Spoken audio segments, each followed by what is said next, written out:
जैसा कि हम श्रवण कर रहे थे कि महाराज जी बता रहे थे कि उनका मधुसूदन ब्रह्मचारी जी से और भट्ट कृष्ण प्रभु जी से जैसे और लोगों के मतलब मठ में जो लोग रहते थे उनके प्रति उनकी अच्छी भावना नहीं थी।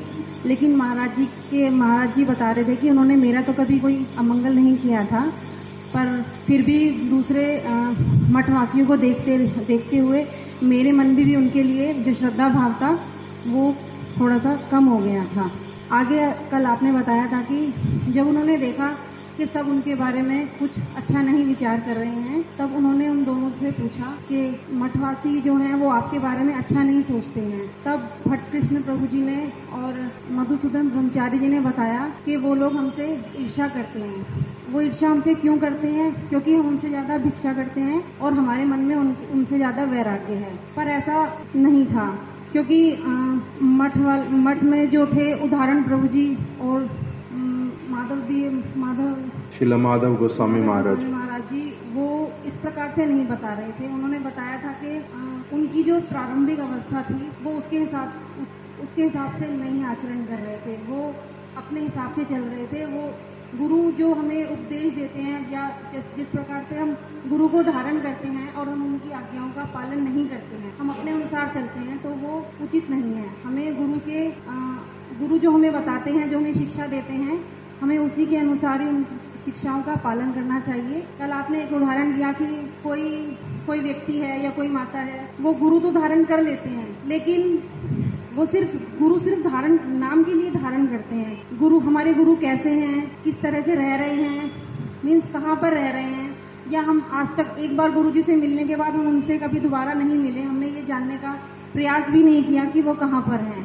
और वो जो शिक्षाएं दे रहे हैं, जो कथाएं वो सुनाते हैं, वो उस तरह से उन शिक्षाओं का हम पालन नहीं करते हैं। केशव प्रभु आप ले लें। हमने मूल कल यह श्रवण किया था कि किस प्रकार महाराज जी ने मधुसूदन ब्रह्मचारी और भट्ट कृष्ण प्रभु से एक प्रश्न किया कि यहाँ पे ये दिखलाई देता है कि मठ के जो अन्य ब्रह्मचारी और मठवासी हैं वो आपको उस प्रकार से पसंद नहीं करते, वो आपके प्रति अच्छी भावना नहीं रखते, तो इसके पीछे क्या कारण है? तो फिर उसका उत्तर देते हुए उन्होंने कहा कि तुम अभी नए हो, तुम इन चीज़ों को अभी नहीं समझ सकते, परंतु हम इन लोगों से क्या करते हैं, हम इन लोगों से ज़्यादा भिक्षा लेकर आते हैं। हमारा जो वैराग्य है वो इनसे ज़्यादा है, इसलिए इनको हमारे से ईर्ष्या होती है, हमसे ये लोग द्वेष करते हैं। परंतु महाराज जी ने इनको ये बात नहीं बताई थी कि उदाहरण प्रभु और भक्ति रहित माधव गोस्वामी महाराज जी के बीच में उन मधुसूदन ब्रह्मचारी और भट्ट कृष्ण प्रभु के जो विषय में उनका जो बातचीत उदाहरण प्रभु और भक्ति रहित माधव गोस्वामी महाराज जी की जो बातचीत हुई थी वो उन्होंने नहीं बताया था। फिर उसके बाद हमने श्रवण किया कि महाराज जी ने उस टाइम विचार किया कि जो उदाहरण प्रभु और भक्ति रहित माधव गोस्वामी महाराज वो तो इतने श्रेष्ठ भक्त हैं, वो तो प्रभुपाद जी के दीक्षित हैं, प्रभुपाद जी द्वारा दीक्षित हैं, तो उनका तो इस प्रकार का ईर्ष्या द्वेष नहीं हो सकता। यह मधुसूदन ब्रह्मचारी और भट्ट कृष्ण प्रभु की अपनी ही कमजोरियां हैं, अपनी ही कमियां हैं, जिसको वो छुपाना चाहते हैं, जिसको वे स्वीकार नहीं करना चाहते, जिसके कारण वे औरों को ब्लेम कर रहे हैं। फिर हमने आगे श्रवण किया था कि आपने कुछ एग्जाम्पल्स दिए थे कि जिस प्रकार आप एक बार भक्ति वेदांत नारायण गोस्वामी महाराज जी के पास आपने कहा कि ये व्यक्ति संस्कृत अच्छे से जानता है, ये ग्रंथ प्रकाशन का कार्य अच्छे से कर सकता है, तो उस टाइम उन्होंने कहा कि इस व्यक्ति की हमारे प्रति अच्छी भावना नहीं है, तो इसकी प्रवृत्ति की हमारे प्रति अच्छी भावना नहीं है, ये श्रद्धा नहीं है, तो फिर और भी आपने इसमें 2-3 एग्जाम्पल्स दिए थे कि जैसे उस समय किसी और मठ से एक व्यक्ति गुरुजी के पास आते थे, वो गुरुजी के पास आते थे, उनके पास आके कथा वगैरह श्रवण करते थे, परंतु वह केवल इसलिए आते थे कि अगर हम गुरुजी के पास आएंगे तो हमारा नाम वगैरह हो जाएगा कि ये इतने बड़े गुरुजी के पास आते हैं, उनसे संबंधित है। तो ये सारी जब हम एग्जाम्पल सुनते हैं, से यह समझ आता है कि लोग कुछ लोग गुरु वर्गों का ना तो जो उनका वास्तविक विचार है, जो उनके आदर्श हैं, उनके मन की क्या भावना है, उसका पालन, उसको मन में धारण नहीं करते, परंतु जो बाहर की जो जिन चीज़ों का कोई मूल्य नहीं है, कि खाली अपने नाम के लिए और धन उपार्जन के लिए वह भागते रहते हैं, बट गुरु का वास्तविक विचार नहीं समझते। फिर हमने यह भी श्रवण किया था कि गुरु वर्ग कभी कभार नाम लेकर बताते हैं कि ये व्यक्ति मेरे मन को, ये व्यक्ति मेरे को अच्छे से मेरी सेवा करता है, ये व्यक्ति महाराज गुरु वर्ग कहते हैं कि ये व्यक्ति मुझे अच्छा लगता है, ये नाम लेके बोलते हैं। फिर इसमें कुछ भक्त लोग ऐसे होते हैं जो या तो समझ लेते हैं कि मेरी ये कमियां हैं जिसके कारण गुरु वर्ग ने अभी मेरा इस प्रकार से नाम नहीं लिया, और कुछ लोग ऐसे होते हैं कि गुरु वर्ग इनके लिए कितना भी कुछ कर लो, इनके लिए जो मर्जी है वो कर लो, परंतु फिर भी इनका ध्यान हमारे प्रति नहीं आता, वे गुरु वर्ग के प्रति गलत भावना लाते, जिनसे उनका ही अपराध होता है। ये हमने श्रवण किया था। फिर उसके आगे पढ़ के नहीं बताना, बिना देखे बताना। फिर इसके आगे हमने श्रवण किया था कि इसके आगे कि हाँ, उस आपने सिद्धांत बताया था कि एक सिद्धांत की भक्ति रहित माधव गोस्वामी महाराज जी ने बताया था कि गुरु वर्ग के जो मन की जो भावना है, वास्तविक सिद्धांत है, उसकी धारणा को अपने मन में अच्छे से पोषण कर लेना होगा। अगर हम बिना गुरु वर्ग के वास्तविक सिद्धांत जो उनके मन की वास्तविक इच्छा है उसको बिना समझे कि उसकी धारणा का पोषण किए बिना किसी भी भक्त का परमार्थिक जीवन में कभी भी प्रोग्रेस, वो परमार्थिक जीवन में कभी भी प्रोग्रेस नहीं कर सकता। फिर हमने ये भी श्रवण किया कि किस प्रकार भक्ति रहित माधव गोस्वामी महाराज जी भक्ति वल्लभ तीर्थ गोस्वामी महाराज जी के विषय में कहते थे कि यह व्यक्ति, ये मेरे यद्यपि बहुत सारे शिष्य हैं, परंतु इनमें से यह मुझे बहुत अधिक भाते हैं, ये मुझे बहुत अच्छे लगते हैं।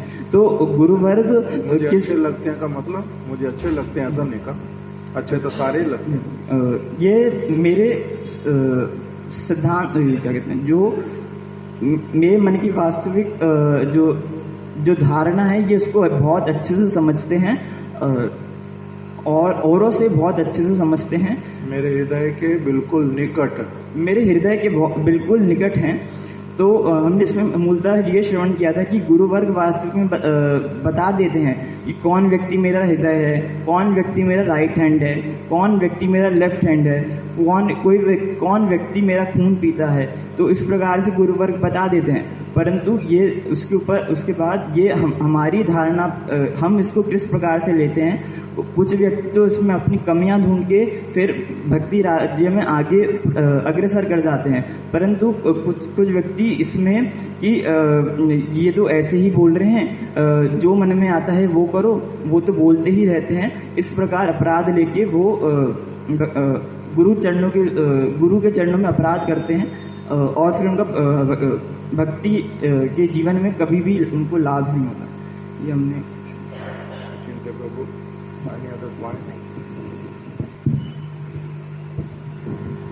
most of the points is covered. I mean, the only thing I can remember is just that, I mean, like you mentioned, that you have to remember all these teachings are very important for us in a spiritual life because they teach us how to live in the mud.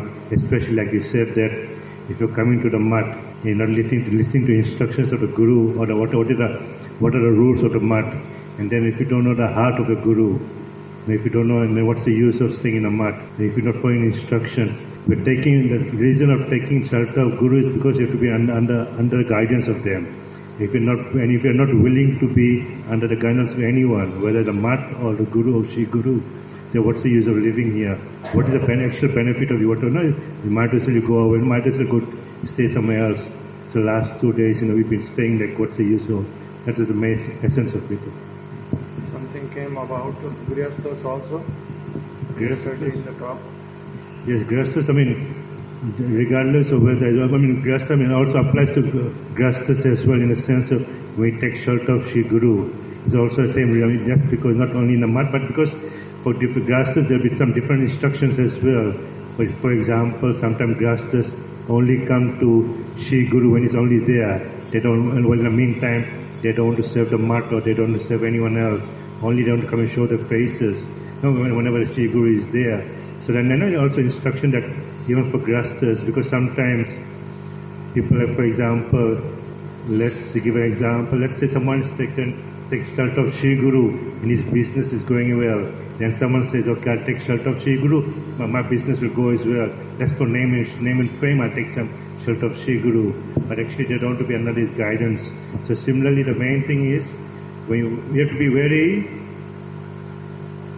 careful when you have to be very sincere when you take shelter of Shri Guru. You have to understand, yes, when I'm taking shelter of Shri Guru, I'm giving myself to him, I'm surrendering to him, and I'll be under his guidance. Whatever instructions he gives me, regardless of whether I'm staying in a mart or whether I'm a grasta, I'll always be under his guidance. Keshav प्रभु और कोई चीज?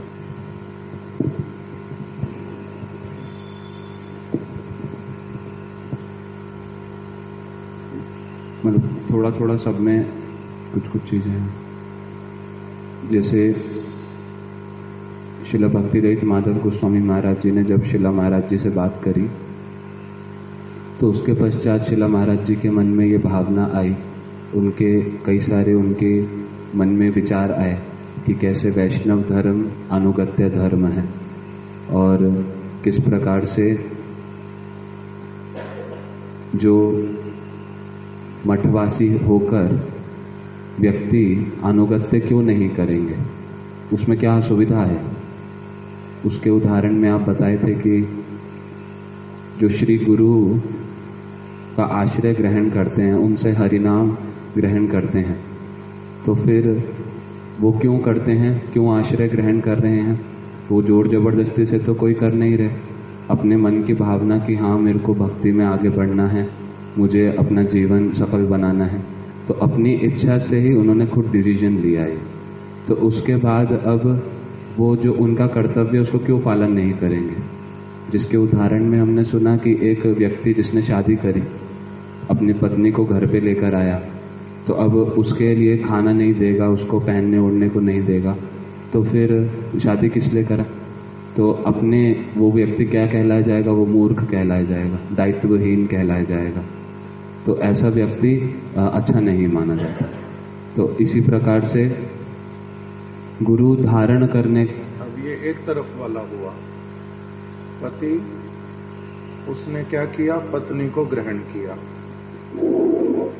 पति ने विवाह की, लड़के ने विवाह किया, पत्नी को लेकर के आया, और अगर उसका दायित्व नहीं निभाता कि उसको ठीक से भोजन नहीं देता, वस्त्र की व्यवस्था उसके लिए करना चाहता नहीं, अस्वस्थ हो जाए तो देखना चाहता नहीं, और सारी की सारी चीजों के लिए क्या कहता है, अपने भाई से पूछ लो, अपने माताजी से पिताजी से ये चीज ले लो, तो तुमने विवाह क्यों किया। फिर एक ये वाली बात है। अब इस जगह पर दूसरा विषय रखो, अगर पत्नी हो विवाह करके आए, इसका अर्थ ही क्या हुआ।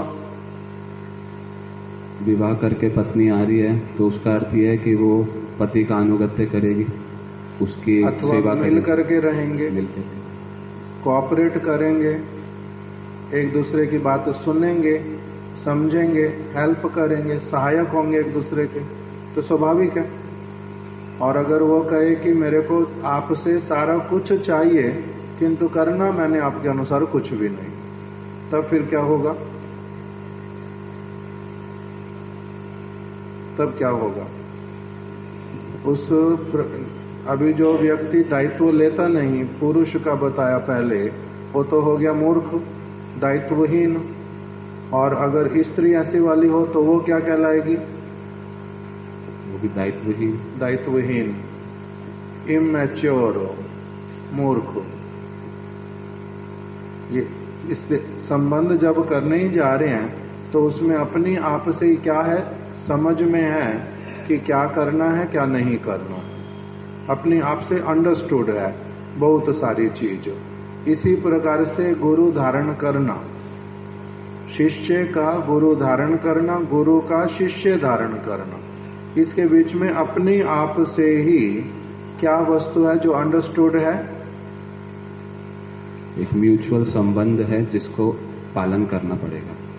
इसलिए पहले हम लोगों ने कभी श्रील भक्ति विनोद ठाकुर जी का एक प्रबंध पढ़ा था, उसमें क्या आया था? गुरु अनुबंध, शिष्य अनुबंध। अनुबंध क्या होता है? कॉन्ट्रैक्ट। कॉन्ट्रैक्ट। अगर आप गुरु की उपदेशावली को पालन नहीं करेंगे तब क्या होगा? आपको जो उन्होंने वचन दिया है कि वो आपको भगवान के चरण कमलों तक पहुंचा देंगे, वो वाला अनुबंध टूट जाएगा, वो वाला अनुबंध फिर रहेगा नहीं। अनुबंध का मतलब क्या हुआ? उन्होंने जो प्रतिज्ञा की है, वचन दिया है, और मैं तुम्हारा पिता हूं, जन्म जन्मांतर तुम्हारी केयर करूंगा, ये वाला वचन भी टूट जाएगा। जैसे हमारे गुरु महाराज जी का उदाहरण बार बार सुनते हम लोग, बताओ कौन से वाला? महाराज जी का नाम मैं भूल रहा हूँ। भागवत महाराज। तो एक शिला परम गुरु जी श्री श्रीमद भक्ति प्रमोद पुरी गोस्वामी महाराज जी के एक शिष्य जिनका नाम भागवत महाराज। तो अलग अलग समय में उन्होंने ऐसी ऐसी क्रियाएं करी जो कि परम गुरु जी के आदर्शों से बिल्कुल विपरीत है। परम गुरु जी को उन्होंने बहुत ज़्यादा दुख पहुंचाया अपनी क्रियाओं के माध्यम से, और जिसके कारण परम गुरु जी ने सभी मठों में पत्र लिख के भेज दिया कि ये जो मेरा शिष्य है, मेरी बहुत बड़ी भूल हो गई थी, जिसके कारण मैंने अच्छे से जांचे बिना एक ऐसे व्यक्ति को आश्रय दे दिया, दीक्षा दे दी जो योग्य नहीं था उस चीज के। तो अभी जितनी भी ये जिस प्रकार की क्रिया कर रहा है, मैं अनुरोध करता हूं कि इन सारी क्रियाओं से मेरा इसके साथ कोई संबंध नहीं है, तो मेरे से कभी भी इसका कोई भी लिंक नहीं समझिए। मैं इसका सुधार करने में असमर्थ हूं, इसीलिए मैं इसको त्याग रहा हूं। आज से ये मेरा शिष्य नहीं है और मैं इनका गुरु नहीं। अनुबंध क्या हो गया? टूट गया। अनुबंध टूट गया। हुआ तो इस तरह से। तो इसी प्रकार से गुरु की तरफ से भी, शिष्य की तरफ से भी, दोनों तरफ से ऐसा हो सकता। अगर गुरु योग्य है, फिर भी अगर शिष्य जो है उनको छोड़ करके जाता है, जैसे श्रील स्वामी महाराज जी को अथवा हमारे गुरुदेव को कुछ शिष्यों ने छोड़ भी दिया। एक स्वामी महाराज जी का शिष्य, उसने क्यों छोड़ दिया स्वामी महाराज जी को? स्वामी महाराज जी बार बार बोलते हैं कि कोई भी व्यक्ति चंद्र पे नहीं पहुंच सकता, कोई भी व्यक्ति चंद्र पे नहीं पहुंच सकता, चंद्र लोक पर पहुंचने की ये पद्धति नहीं है। अलग तरह से किसी भी प्लेनेट में जाया जा सकता, किंतु जिस प्रकार से साइंटिस्ट लोग कर रहे हैं, ये कभी भी चंद्र पे नहीं पहुंच सकते। इस बात को बार बार रिपीट करते हैं कि शास्त्र कहते हैं कि कोई भी व्यक्ति दूसरे प्लेनेट में ऐसे जा नहीं सकता। अभी वो उनका शिष्य कहता है कि साइंटिस्ट लोग बार बार बोलते हैं वो पत्थर लाए हैं एक वहां से।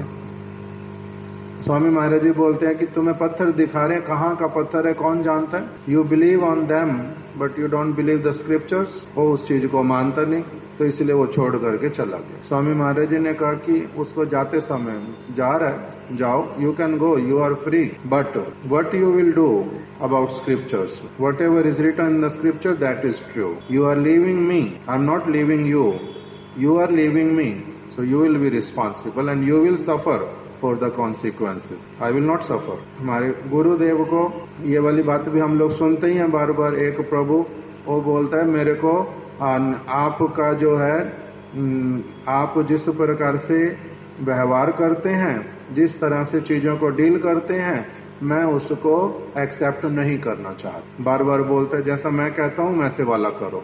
गुरुजी को बोलता है, गुरुजी ने बोल दिया मैं तुम्हारे अनुसार नहीं चल पाऊंगा, तो कहता मैं आपको छोड़ दूंगा। तो गुरुदेव ने क्या कहना, छोड़ दो, वो छोड़ करके चला गया। तो इसीलिए शास्त्र में इस प्रकार की समस्त बातें लिखी हैं, अच्छी तरह से बतलाया है कि अगर कोई व्यक्ति सदगुरु को त्यागता है उसकी क्या दुर्गति होती है, और अगर कोई असदगुरु को नहीं त्यागता है तब भी उसकी क्या दुर्गति होती है। गुरु अगर असद हो उसकी क्या दुर्गति होती है, और अगर शिष्य वो सज्जन हो फिर भी गुरु उसको त्यागे तब भी दोष लगता है। शिष्य अगर दुष्ट हो, गुरु उसको नहीं त्यागे तब भी दोष लगता है। जैसे इस संसार की सारी क्रिया संबंध इत्यादि, पिता जो है धृतराष्ट्र जैसा अंधा हो, अगर पुत्र अगर दुर्योधन जैसा दुष्ट हो, तब क्या होता है, अगर साथ में रहेंगे तब फिर उसके द्वारा दोनों को ही नरकगामी होना पड़ेगा, दोनों को ही नरकगामी होना पड़ेगा। इसलिए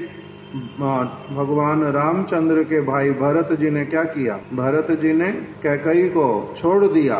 प्रहलाद महाराज जी ने हिरण्यकश्यपु अपने पिता के साथ में, पिता होने पर भी उनके विचारों के साथ में कभी भी उन्होंने उनके विचारों को से सहमत नहीं हुए, उसको स्वीकार नहीं किया। वो चाहे जितना मर्जी बोलता रहे, किंतु अगर उनका विचार भूल है तो इसलिए उनको क्या किया, त्याग दिया, पिता के साथ में संबंध नहीं रखा। मीराबाई ने भजन करने वाले, भजन नहीं करने वाले अपने परिवार के सदस्यों के साथ में क्या किया, संबंध तोड़ दिया। सबके लिए बाहरी रूप में ये संभव पर नहीं भी हो सकता, सबके लिए बाहरी रूप में ये संभव पर नहीं भी हो सकता, किंतु सिद्धांत जो है वो क्या है, उनके किसी के भी साथ में अगर रहना पड़ेगा तब कैसे रहना पड़ेगा फिर उनके साथ में, केवल मात्र वैसे वाला जैसे कि हम लोग पड़ोस में रहते हैं, कार ट्रेन के अंदर बैठ करके जाते हैं, प्लेन में बैठ करके जाते हैं, वहां पर भी आसपास में लोग बैठे हैं, सारे क्या एक ही मत वाले होते हैं, नहीं होते। ट्रेन में कैसे बैठना पड़ता लोगों के साथ में, वो कुछ भी खाएंगे उसको कुछ आप कर सकते हैं कि ये वाली चीज नहीं खा सकते हो क्योंकि मेरे साथ में बैठे हो, बोल सकते हैं सब, नहीं बोल सकते। प्लेन में बैठे हैं तो ऐसी बात बोल सकते हैं, नहीं बोल सकते। तो अभी एकदम से सीट के साथ में सीट सटी हुई है बिल्कुल, तब भी बोल सकते हैं, नहीं बोल सकते।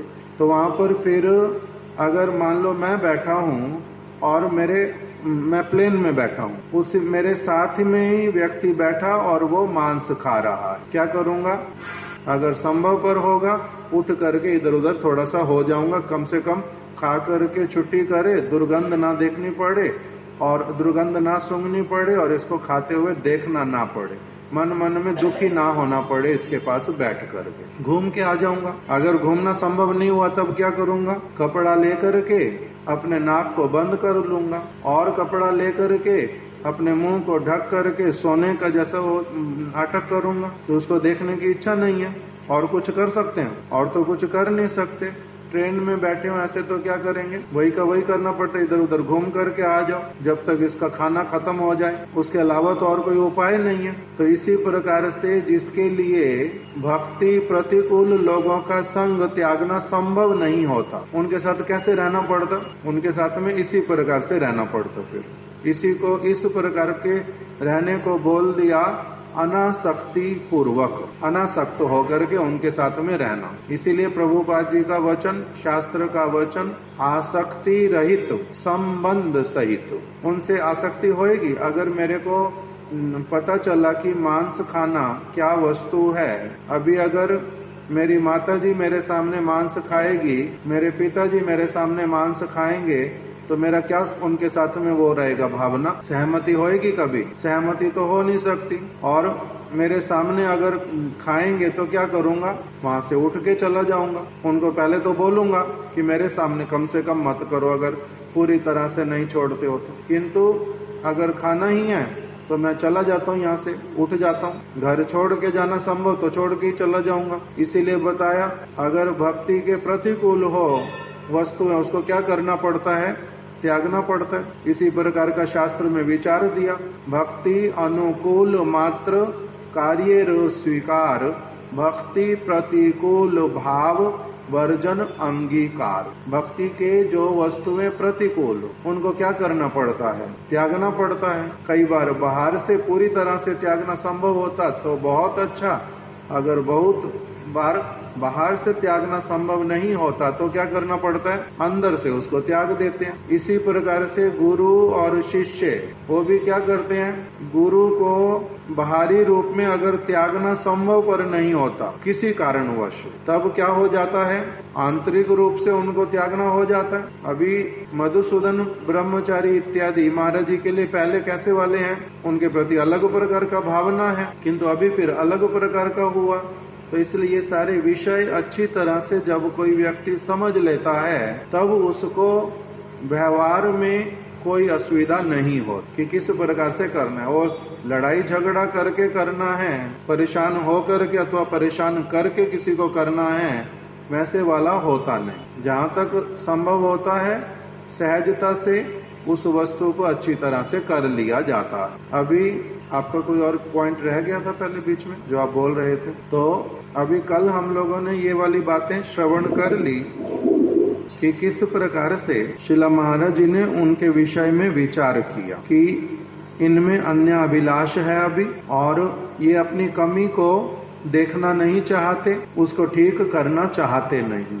श्रीला माधव गोस्वामी महाराज जी का वचन श्रवण किया था, जो व्यक्ति अपनी कमी देखना नहीं सीखता उसका प्रोग्रेस करना संभव पर होता नहीं। इसलिए अपनी कमी को देखना सीखना चाहिए, और अगर कोई व्यक्ति हमें हमारी कमी दिखलाता है तो उसको अच्छी तरह से उल्टा ग्रहण करना चाहिए। ये हमारे बंधु हैं, मित्र हैं, इसीलिए हमारे को हमारी कमी दिखला रहे हैं। अगर कोई शत्रु भी हमारे को हमारी कमी दिखलाए तो अंततः उस विषय में उसको क्या करना चाहिए? एप्रिशिएट। शत्रु भी कभी कभी गलती दिखलाता है, जो गलती मित्र नहीं दिखलाता हमारे को। मित्र की अलग भावना रह जाती है, इसलिए वो हमारी सारी चीजों को एप्रिशिएट कर देता है। किंतु शत्रु जो होता है वो कभी कभी हमारी ऐसी भूल हमें पकड़वा देता है जो हम अपनी आप से नहीं पकड़ पाते, हमारे मित्र भी नहीं पकड़वाते। तो इसीलिए अपनी कमी को अगर कोई व्यक्ति देखना चाहे तो बहुत अच्छा होता है। हमारी कमियां तो अनेकों हैं, हम लोग तो बद्ध जीव हैं, हम लोग मुक्त महापुरुष नहीं है, हम लोग परफेक्ट नहीं है, हम लोग परफेक्ट नहीं है, भूल तो है हमारे में, कमियां हैं, हम मनुष्य हैं ओवरऑल। इसीलिए अंग्रेजी में कहावत है टू अर्र इज ह्यूमन। भूल करना, एरर करना, ये तो मनुष्य मात्र करता है। हम लोग मनुष्य हैं, अभी हम अभी अति मानव नहीं बने। अति मानव का मतलब होता है व्यास देव, श्री सुखदेव गोस्वामी। वो इतना उच्च स्थिति है उनकी कि वो भगवान के जैसे पवित्र, भगवान के जैसे निर्भूल। उनके मुख से ऐसा कोई वचन निकलेगा नहीं कभी भी जिसमें किसी भी प्रकार की कभी भूल की संभावना भी हो, संभावना भी नहीं होती उसमें। भगवान की भांति वो लोग भ्रम, प्रमाद, विप्रलिप्सा, कर्ण पाटव से वो परे हैं। उनकी अलग स्थिति है, हमारी अलग स्थिति है। इसलिए हमें क्या करना चाहिए? कहते मंगलाकांक्षी व्यक्ति जो है वो अपनी भूल को देखेगा, सुधारता रहेगा और सुधारेगा और सुधारेगा। जो उसको भूल दिखलाएगा उसको अपना मित्र मानेगा, ना कि उनके प्रति उल्टा कोई हॉस्टाइल मेंटेलिटी रखेगा, उसके प्रति उनके प्रति कोई खराब उल्टा भावना रखेगा, मेरी भूल निकालते हैं, ऐसे वाला नहीं करेगा। किंतु ये क्या कर रहे हैं? ये अपना ठीक मार्ग पे चलना नहीं चाहते। ठीक मार्ग पे चलने की इनकी अभी अनिच्छा है। जैसे बच्चे का विद्या अध्ययन करने का इच्छा होता है या नहीं होता है? नहीं होता है, अनिच्छा है उसकी। क्यों?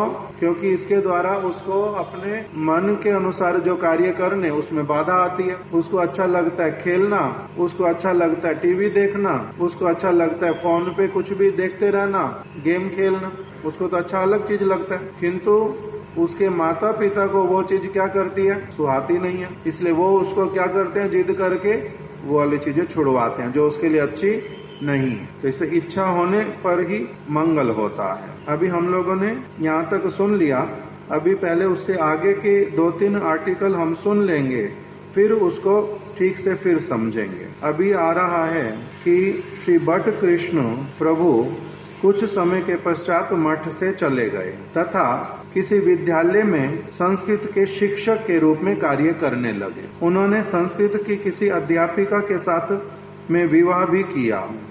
हमारे मठ का एक ब्रह्मचारी श्री बट कृष्ण की सहधर्मिणी की प्रशंसा करते हुए कहता था, वह सती स्त्री है, अपने पति की अत्यधिक प्रीतिपूर्वक सेवा करती है, आलू को छीलकर कितना अच्छा आलू भाजा बनाती है इत्यादि। बट कृष्ण प्रभु का विवाह हुआ, मठ छोड़ करके घर चला गया, विवाह किया, संस्कृत के अध्यापक के रूप में कार्य करने लगा, संस्कृत की अध्यापिका से विवाह किया।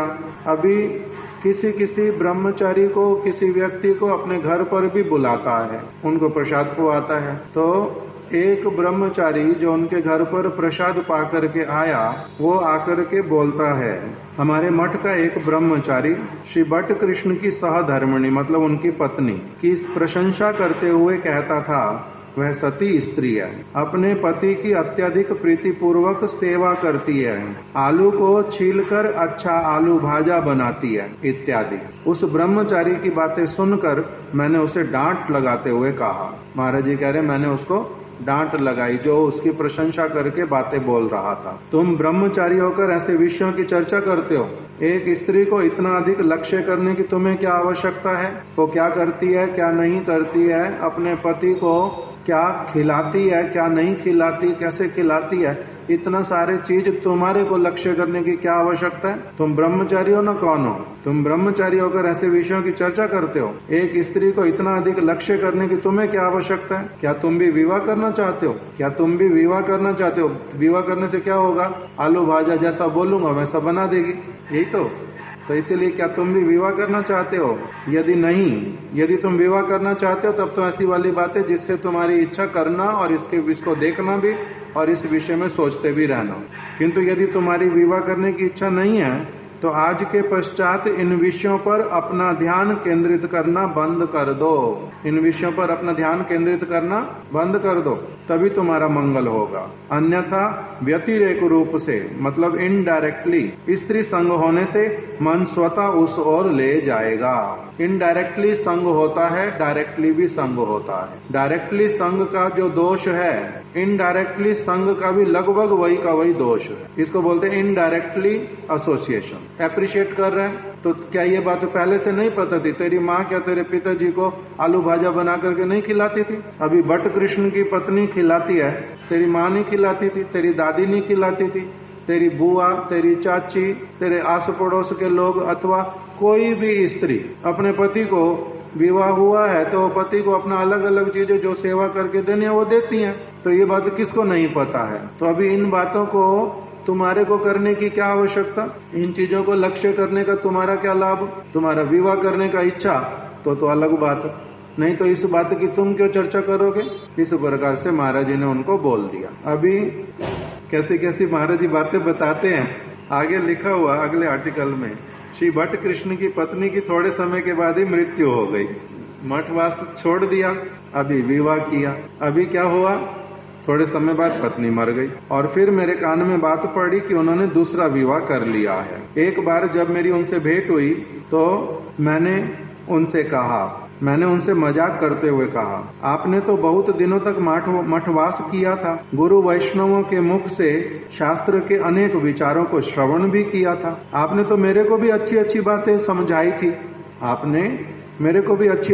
समझाई थी, प्रारब्धवश एक विवाह होने के पश्चात मैंने मान लिया कि आपका प्रारब्ध था, इसीलिए आप विवाह करने के लिए चले गए थे। प्रारब्धवश एक विवाह होने के पश्चात पत्नी के मर जाने से तो आप कुछ मुक्त हो गए थे, अतएव आपने पुनः विवाह क्यों किया? मैंने उनसे पूछा तो उन्होंने उत्तर दिया, शिला प्रभुपाद के चरणाश्रित श्री भुवन प्रभु जो मुझे गौड़िया मठ में लाए थे, मैं उन्हीं का अनुगत्य करते हुए पुनः विवाह में प्रवृत्त हुआ। समझ आया? शिला प्रभुपाद जी के एक शिष्य हुए जिनका नाम था श्री भुवन प्रभु। भुवन प्रभु ने भी 2 विवाह किए थे, तो इसलिए मैंने भी क्या किया, मैंने अपना भुवन प्रभु ही मेरे को मठ में भी लाए थे, तो मेरे को मठ में लाने वाले जो व्यक्ति भुवन प्रभु, मैंने क्या किया, उन्हीं का ही अनुगत्य किया। किस चीज में अनुगत्य किया? 2 विवाह करने में। भगवान रामचंद्र ने दशरथ महाराज जी का अनुगत्य किया था इस विषय में। अनुगत्य किस विषय में करना होता है और कौन सी चीजें अनुगत्य के अंतर्गत आती नहीं है, ये वाली बात भी उसको पता नहीं है। समझ आता ये वाला बात है कि अनुगत्य का अर्थ क्या होता है। जैसे हमारे गुरु महाराज जी, उन्होंने जो कुछ खाना मीठा खाना, जो कुछ भी खाना है कैसे खाना है? मीठा खाना है। उनकी सब्जी भी मीठी होएगी, उनकी खीर भी मीठी, उनके चावल भी मीठे, उनकी रोटी भी मीठी, उनका सारा कुछ ही मीठा, सारा कुछ मीठा खाना है। आप कहोगे सब्जी बना करके दिया नॉर्मल, वो अपना उसी के साथ लेकर के शक्कर बैठे होंगे, उसमें सारी शक्कर डाल देंगे फिर खा लेंगे। ऐसे नहीं खाएंगे, खा ही नहीं पाते। तो अभी मैं उनका शिष्य हूँ, मेरे को मुंह में मीठा कभी कभी कुछ कुछ खाता हूँ, किंतु नहीं तो मीठा अच्छा बिल्कुल नहीं लगता। तो अभी मेरा उनका अनुगत्य होगा या नहीं होगा? मैं उनका अनुगत्य कर पाऊंगा या नहीं कर पाऊंगा? उनका शिष्य बन पाऊंगा या नहीं बन पाऊंगा? मैं जीवन भर मीठा नहीं खा सकता और वो सारा जीवन मीठा ही खाते हैं, तो मैं उनका अनुगत्य कर पाऊंगा या नहीं कर पाऊंगा? ये वाली चीज अनुगत्य के अंतर्गत नहीं आती है, ये अनुगत्य के अंतर्गत नहीं आती है, ये अलग चीज है। श्री चैतन्य महाप्रभु जब वृंदावन धाम में आए तो कैसे आए थे? पैदल पैदल पैदल चल के आए थे। बहुत दिन लगे, स्थान स्थान पर रुकते रुकते आए। हमारे परम गुरुदेव इस बात को लिख रहे हैं। सनातन गोस्वामी जी ने फिर क्या किया? सनातन गोस्वामी जी ने महाप्रभु के सेवक बलभद्र भट्टाचार्य जी से पूछा, चैतन्य महाप्रभु कौन कौन से मार्ग से होकर के आए हैं? सारा कुछ पूछा, लिख लिया पूरा पूरा। कौन से गांव से, फिर कौन से गांव से, फिर कौन से जंगल से, फिर किस स्थान पर रुके, सारा कुछ लिखवा लिया।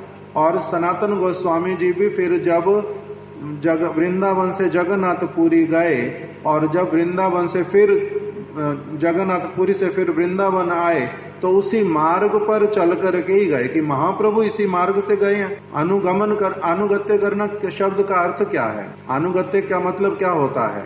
इंग्लिश में बोलते हैं फॉलोइंग द फुटस्टेप्स, उनके चरण चिन्हों पर चलना, उनके चरण चिन्हों पर चलना, इसका नाम होता है अनुगत्य। गत्य मतलब एक स्थान से दूसरे स्थान पर जाना। अनुगत्य मतलब जैसे जैसे वो जाएंगे मैं भी उनके पीछे पीछे उसी तरह से जाऊंगा, इसका नाम होता है अनुगत्य। तो सनातन गोस्वामी जी तो वो पैदल पैदल ही गए और उसी प्रकार से ही गए जैसे महाप्रभु गए।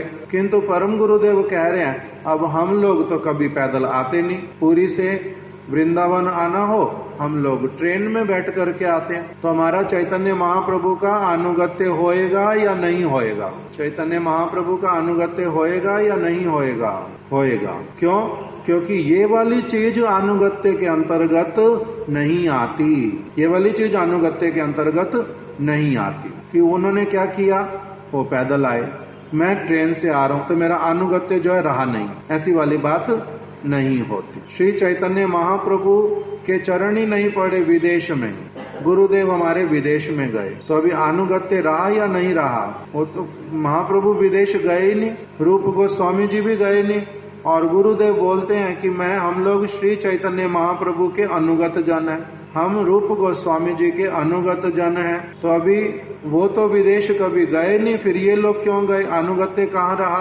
तो कहते इन चीजों में अनुगत्य ये वाला उस तरह से नहीं होता। अनुगत्य किस चीज में है? फिर अनुगत्य का मतलब उनकी विचारधारा, जैसा सिद्धांत वो दिखलाते हैं, जिस प्रकार का जिस शास्त्र को प्रमाणिक मानते हैं, जिस गुरु को प्रमाणिक मानते हैं, जिस भजन की पद्धति को प्रमाणिक मानते हैं, उस सारी वस्तु को वैसे का वैसे मानना, उसी तरह से उसमें विश्वास रखना, उसी प्रकार की क्रियाएं करना, इसी को ही क्या कहते हैं?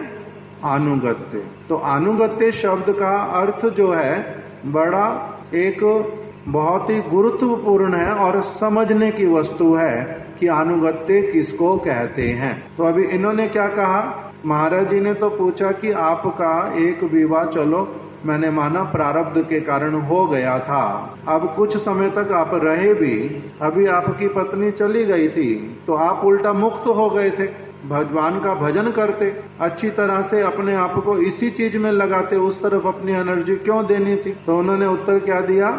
मेरे जो प्रभुपाद जी के शिष्य मठ में लाए थे भुवन प्रभु, वो भुवन प्रभु का मैंने अनुगत्य किया। उन्होंने भी 2 विवाह किए। मैं उन्हीं का अनुगत्य करते हुए पुनः विवाह में प्रवृत्त हुआ हूँ।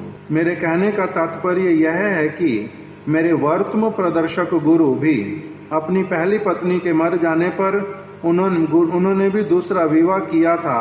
अतएव यदि मैंने भी वैसा किया तो उसमें कोई दोष नहीं है। उन्होंने किसी कारणवश अगर किया तो मेरे को भी अगर मजबूरी ना हो तो करना जरूरी है।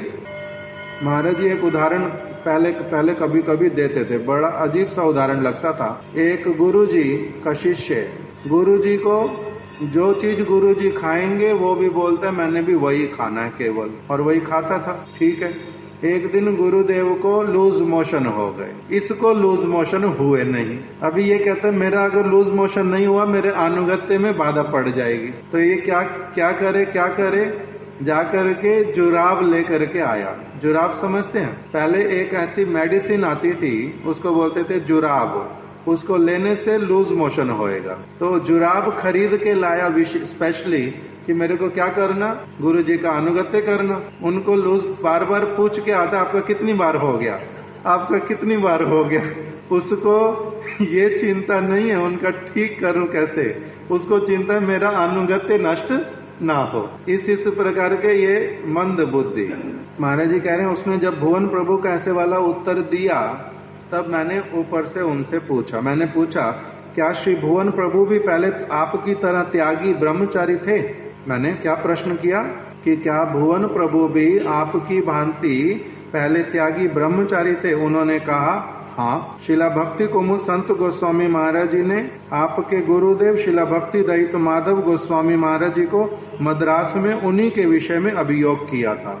ये वाली कथा सुनते हैं तो हम लोग कि एक बार शिला संत गोस्वामी महाराज जी, छोटी आयु थी उनकी, शिला माधव गोस्वामी महाराज जी के साथ में मद्रास मठ में गए। वहां पर उन्होंने देखा कि एक ब्रह्मचारी किसी के साथ मिलता जुलता नहीं है, अलग से बैठ करके ही अपना प्रसाद पाता है, किसी से वार्तालाप नहीं करता।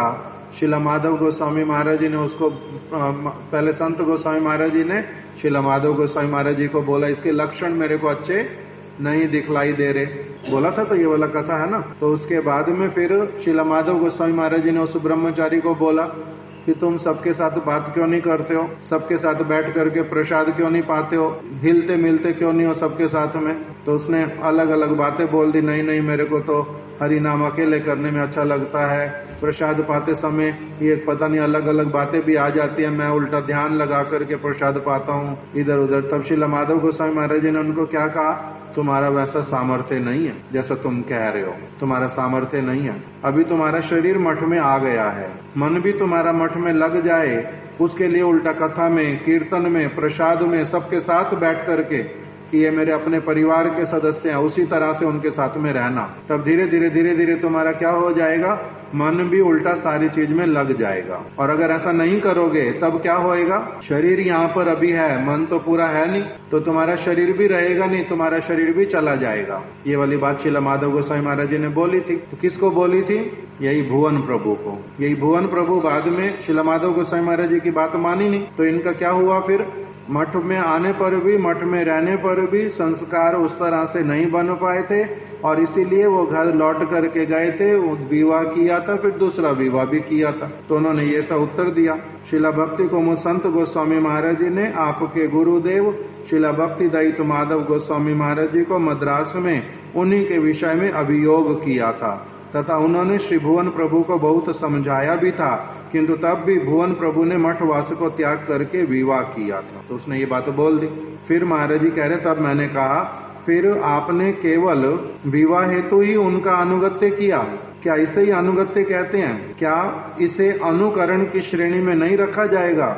इस प्रकार की क्रिया को किसके अंतर्गत रखते हैं, अनुकरण, अनुगत्य नहीं। अनुगत्य का एक दूसरा शब्द है अनुसरण। तुमने अनुसरण ग्रहण नहीं की, अनुकरण किया है। इसलिए हमारे परम गुरुदेव बोल रहे हैं हम चैतन्य महाप्रभु का क्या करते हैं, अनुकरण या अनुसरण। हम चैतन्य महाप्रभु की अनुसरण ग्रहण करते हैं, उनके विचारों को लेते हैं पूरी तरह से। वो पैदल चल के आए, हमें भी पैदल चल के ही जाना, ऐसे वाला सेंटिमेंट हम नहीं रखते। मैंने तो गुरुवर्गों से श्रवण किया, महाराज जी बोल रहे हैं उनको, बट कृष्ण प्रभु को, कि मैंने तो गुरुवर्गों से श्रवण किया है कि अनुकरण नहीं अनुसरण करने से ही मंगल होता है। मंगल कैसे होता है? अनुसरण करने से, अनुकरण करने से होता नहीं। अनुकरण करना मतलब नकल उतारना। हमारे गुरुदेव नकल उतारने की एक कथा सुनाते हैं, वीडियो भी है उसका। एक गुरुजी जो हैं वो आने करने के लिए बैठते हैं, तो अपना आसन बिछाते हैं, आसन बिछाते हैं, आने करेंगे। अभी शिष्य भी साथ साथ उनको देखता है, अपना आसन बिछाता है, वो अपना वो करेंगे, आने करेंगे, वो भी अपना वैसे आने करने बैठ जाता है। गुरुजी उठते हैं तो अपना आसन को झाड़ते हैं, झाड़ करके फोल्ड करते हैं, फोल्ड करके रख देते हैं। तो शिष्य भी वही का वही करता है, आसन को उठाता है, आसन को झाड़ता है, आसन को फोल्ड करके रख देता है। तो गुरुदेव देखते हैं जब मैं शुरू करता हूं मंत्र तभी ये बैठता है करने के लिए, जब मैं उठता हूं ये भी साथ साथ में उठ जाता है। कभी गुरुदेव को मंत्र करने में समय लगता है 20 मिनट, कभी गुरुदेव को मंत्र करने में समय लगता है आधा घंटा, कभी गुरुदेव को समय लगता है मंत्र करने में 45 मिनट। क्यों? क्योंकि कब किस प्रकार की भावना है, कब किस चीज को करने में अधिक देर लगा देते, कब कम लगाते, ये वस्तु तो अलग प्रकार की है। ये तो ऐसी वाली नहीं है कि 2 मिनट में समाप्त करना ही करना, 15 मिनट में समाप्त करना ही करना, नहीं तो दोष हो जाएगा बहुत बड़ा, ऐसे वाला तो नहीं है। तो इसीलिए कभी तो कितना समय लगता है उनको, कभी कितना समय लगता है। अब गुरुजी देखते हैं हर रोज शिष्य भी जो क्या करता है, जैसे जैसे मैं करता हूं वैसे को वैसे ही करता है। ये तो नकल उतारता है, इसका मतलब ये मेरी क्या करता है, नकल उतारता है। ये तो मेरा अनुकरण करता है, अनुसरण नहीं करता, इसका मतलब अनुकरण करता है। तो गुरुजी ने एक दिन क्या किया, आने करके उठे, आसन को उठाया और उसको हाथ में ले करके जोर से ऐसे आकाश में घुमाने लगे। अब शिष्य ने देखा आज कोई नई चीज है, उसने भी अपने आसन को उठाया और उसी तरह से जोर जोर से घुमाने लगे। तो उसको गुरुजी बोलते हैं कि ये क्या कर रहे हो? तो गुरुजी आपका अनुगत्य कर रहा हूं, आपका अनुगत्य कर रहा हूं। तो इसको अनुगत्य कहते हैं? नहीं, गुरुदेव इसके लिए शब्द बोल रहे हैं कि इसका नाम संग करना नहीं होता। संग करना क्या होता है? संग मतलब सम्यक रूप से गमन। सा शब्द से होता है सम्यक, मतलब कि संपूर्ण रूप से सम्यक, और गा शब्द जो है बीच में उसमें उसका अर्थ क्या होता है? सम्यक रूप से गमन करना, उनके साथ साथ में, उनके पीछे पीछे गमन करना, किंतु नकल उतार करके नहीं, अकल के साथ में। एक और उदाहरण देते थे गुरुदेव कि एक बार गुरुजी जो हैं वो चल रहे हैं घोड़े के ऊपर बैठ करके, और शिष्य को उन्होंने क्या कहा कि आप पीछे पैदल पैदल चलो। शिष्य अपना पीछे पीछे पैदल पैदल चलते हैं। अभी एक दिन गुरुजी का कुछ सामान गिर गया, आश्रम में आकर के बाद में ढूंढ रहे हैं। तो उनका शिष्य कह रहे, गुरुदेव वो ना आपका गिर गया था, मैंने देखा था रास्ते में। तो तुमने सामान देखा गिर गया था रास्ते में, उठाया नहीं तुमने? तो कहते कि गुरुदेव आपने कहा हरि नाम करते समय मन को इधर उधर भेजते नहीं, तो मैं अपना हरि नाम कर रहा था उस समय। तो सामान तो दिखाई दिया, मैंने सोचा भी उठाऊं नहीं उठाऊं, उठाऊं नहीं उठाऊं, फिर मेरे मन ने कहा नहीं, गुरुजी का आदेश है हरि नाम करते समय किसी और चीज में दिमाग नहीं लगाना। तो गुरुदेव ने उसको बोला नहीं, ये तुम्हारा भूल हुआ। हरि नाम करते समय अगर गुरुजी की सेवा की वस्तु कोई दिखाई दे, नष्ट हो रही है, तो उसको क्या करना, ध्यान देना, वो भी उसी के अंतर्गत आता है। इससे हरि नाम में तुम्हारी हानि नहीं होती। तो अच्छा गुरुदेव क्या क्या गिर जाए तो उठाना है? कोई ऐसी चीज भी हो सकती है जो यूजलेस हो, आपने फेंकी हो, मैं उसको उठा के चलता रहूं कहीं? तो उन्होंने लिस्ट बना दी, मेरा ये सामान वैल्यूएबल है, उसकी अगर इसमें से कुछ भी गिरे तो तुम उठा करके साथ में लेना। तो ठीक है। एक दिन कीचड़ था बहुत अधिक, घोड़ा बिदक गया, गुरुजी को गिरा दिया, सामान भी गिर गया, गुरुजी भी गिर गए, सारा कुछ गिर गया। अभी शिष्य ने देखा, वो साथ साथ अपनी पॉकेट में से लिस्ट निकाला कि क्या क्या मैंने उठाना है। तो उसने अपना सामान उठाना सारा शुरू कर दिया। तो गुरुजी बोल रहे हैं, ए भाई पागल, पहले मेरे को पकड़, मेरे को तो उठा। गुरुदेव आपका नाम तो लिस्ट में नहीं लिखा हुआ, आपने पहले लिखवाया नहीं था ये वाला चीज। तो अभी ऐसे शिष्य को क्या कहोगे? अनुगत्य कर रहा, तो उनका कहना मान रहा है या नहीं मान रहा? गुरुजी का कहना मान रहा है या नहीं मान रहा है? तो इसी प्रकार की ये वाली बातें जो है भट्ट कृष्ण प्रभु ने जैसे कहा, उस प्रकार की बातें महाराज जी ने उनको बोला, मैंने तो श्रवण किया है कि अनुकरण नहीं अनुसरण करने से ही मंगल होता है। मेरी बात सुनकर श्री भट्ट कृष्ण ने आगे कुछ नहीं कहा, चुप रह गया, कुछ बोला नहीं। आज यहीं तक रख देते। छोटी सी और बात महाराज जी ने बोल दी। जो हो, श्री भुवन प्रभु ने अपने परवर्ती जीवन में, मतलब कि बाद में, पुनः शिला भक्ति कुमुद संत गोस्वामी महाराज से संन्यास ग्रहण करके मठवास भी किया था, किंतु श्री भट्ट कृष्ण ने उनके इस कार्य का अनुसरण अथवा अनुकरण नहीं किया। बाद में श्री भुवन प्रभु जो है सन्यासी भी बने, तो महाराज जी कह रहे फिर भट्ट कृष्ण ने उनका उस चीज में अनुसरण नहीं किया। पहले तो बोल दिया मेरे को जो लाए हैं वर्तम प्रदर्शक गुरु, उनका मैंने क्या किया, शरण लिया, उनका अनुसरण किया। अभी वाली बात में फिर बोलता नहीं। यहाँ तक महाराज जी ने उनके विषय में अभी बताया। आगे की बातें उनकी हम लोग कल सुनेंगे, आगे सुनेंगे। वांछा कल्प तरुभ्यश्च कृपा सिंधुभ्य एव च पतितानां पावनेभ्यो वैष्णवेभ्यो नमो नमः। हम लोग ये वाली सारी बात सुन किस ले रहे हैं, मुख्य विषय पर अभी हम आए नहीं हैं। मधुसूदन प्रभु जो हैं उन्होंने प्रचार में से वो चले गए थे, सामान अलग से रखते थे। महाराज जी ने शिला माधव गोस्वामी महाराज जी से बात की, तब माधव गोस्वामी महाराज जी ने उनको इन सारी चीजों को कैसे देखना और समझना ये सारा कुछ सिखाया था। उसी के बीच में ये सारी चीजें आ रही हैं।